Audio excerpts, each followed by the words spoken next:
souhaite placer mon intervention sous l'égide d'Albert Camus, qui nous dit au début de son essai intitulé « Le mythe de Sisyphe », il faut considérer comme une perpétuelle référence dans cet essai le décalage constant entre ce que nous imaginons savoir et ce que nous savons réellement, le consentement pratique et l'ignorance simulée qui fait que nous vivons avec des idées qui, si nous les éprouvions vraiment, devraient bouleverser toute notre vie. Nous abordons aujourd'hui le deuxième volet de notre triptyque sur les trois grandes passions humaines indiquées par Jacques Lacan à la fin du séminaire livre 1, à savoir l'amour, la haine et l'ignorance. Alors qu'il présente au tableau un dièdre à six faces, alors ça ressemble à ça en volume, un dièdre à six faces, il place l'amour sur la ligne d'arête entre le symbolique et l'imaginaire, la haine à la jonction de l'imaginaire et du réel, et à la jonction du réel et du symbolique, l'ignorance. Quelle est la situation dans laquelle nous nous mettons lorsque nous nous engageons à recevoir des êtres en souffrance? Dans cette situation, je souhaite aujourd'hui questionner où se situe l'ignorance et le savoir, comment se déplacent-ils, que pouvons-nous en percevoir? Cela du côté de l'être en souffrance, qu'il soit en position de malade, de patient ou de psychanalysant, mais aussi du côté du clinicien. Comment tout cela commence? Ça commence avant même la première rencontre, avant même le premier échange verbal. Comment la personne a obtenu nos coordonnées? Qui les lui a données? Un ami, un parent, une connaissance, un médecin, un collègue? Qu'a-t-il ou qu'a-t-elle dit de nous? Là peut se mettre en place la codification du transfert. Quel laps de temps s'écoule entre la transmission d'un numéro de téléphone et l'appel téléphonique pour prendre rendez-vous? Une patiente a ainsi gardé un bout de papier avec mon numéro dans son portefeuille pendant plus de 2 ans avant de se décider à appeler. Il y a également les informations que les patients peuvent aller glaner sur Internet. Certains disent après coup être allés regarder le site du RPH ou le site personnel des cliniciens, lu les articles ou les brèves, regarder les vidéos accessibles pour se faire une idée. Certains peuvent également, dans la liste des cliniciens disponibles sur notre site, accrocher sur un prénom ou un nom de famille. Et l'on apprendra dans le déroulement de la cure qu'un bon ami ou un parent porte le même prénom que le clinicien, par exemple. Rien ne dit d'ailleurs que la personne en ait clairement conscience au moment où elle fait son choix. Enfin, il y a également l'histoire de l'être avec la psychanalyse. En a-t-il entendu parler avant? Quelle représentation s'en fait-il? A-t-il déjà rencontré auparavant des psychistes ou des psychanalystes? Qu'a-t-il gardé ou retenu de ses expériences? Tout cela nous indique qu'une personne qui prend contact avec nous n'arrive pas totalement ignorante. Elle n'est pas sans savoir quelque chose. La première prise de contact se passe généralement par téléphone, mais ce n'est pas toujours le cas. Il arrive de recevoir des demandes de rendez-vous par courriel, ou bien encore à l'issue de colloques ou de réunions publiques, voire même dans le cadre d'une soirée privée. C'est au clinicien d'être préparé à ce que la demande ou l'appel surgisse de façon inopinée et de travailler sa souplesse pour y répondre de façon clinique et dès les premiers instants, favoriser et permettre la naissance du transfert et la possibilité de son installation. Transfert sans lequel il n'y a pas de clinique psychanalytique possible. Cela ne peut se faire sans un désir décidé et engagé du clinicien. À ce titre, l'expérience de la ligne téléphonique mise en place par le RPH est pleine d'enseignements. Le service d'écoute téléphonique d'urgence, CETU, fonctionne 24 heures sur 24, 7 jours sur 7. Ce sont des cliniciens qui assurent les permanences téléphoniques.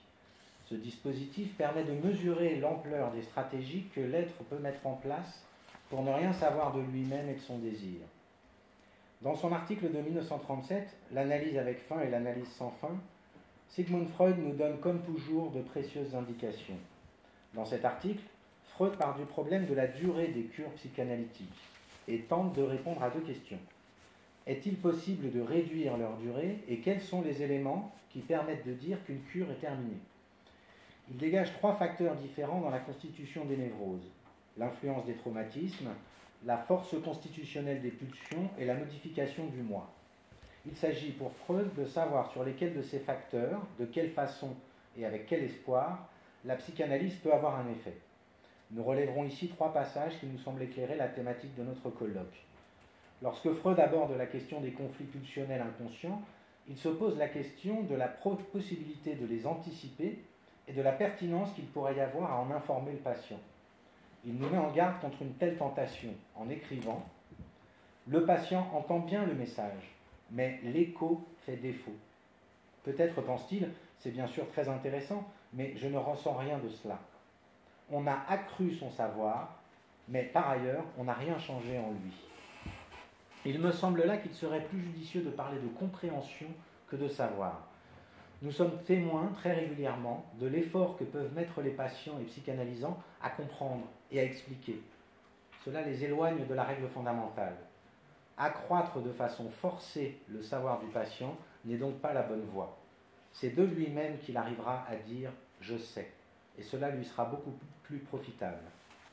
Un peu plus loin, Freud décrit les différentes résistances qui émaillent le cheminement d'une psychanalyse et qui expliquent la durée nécessaire au déroulement d'une cure. Dans une phrase limpide, il nous montre le fondement de l'attachement à l'ignorance. L'appareil psychique ne supporte pas le déplaisir. Il lui faut s'en défendre à tout prix. Et lorsque la perception de la réalité apporte du déplaisir, elle, c'est-à-dire la vérité, doit être sacrifiée. Enfin, Freud nous indique la visée d'une psychanalyse d'une façon remarquablement synthétique. Il nous dit « L'analyse doit instaurer les conditions psychologiques les plus favorables aux fonctions du moi. Cela fait, sa tâche serait accomplie. » Notez bien ici qu'il n'est pas question de renforcement du moi, mais d'instaurer les conditions nécessaires pour que le moi fonctionne, ce qui est tout à fait différent. C'est ce champ-là que Lacan explorera tout au long de son enseignement, dans l'articulation entre autres du réel, de l'imaginaire et du symbolique. Pour que tout cela puisse avoir lieu, il est nécessaire que le supposé psychanalyste en sache un bout sur son propre désir et qu'il ne contamine pas l'expérience des patients et psychanalysants qui viennent le voir avec son propre inconscient. C'est là que prend toute la valeur de ce que nous dit Freud, toujours dans ce même article de 1937.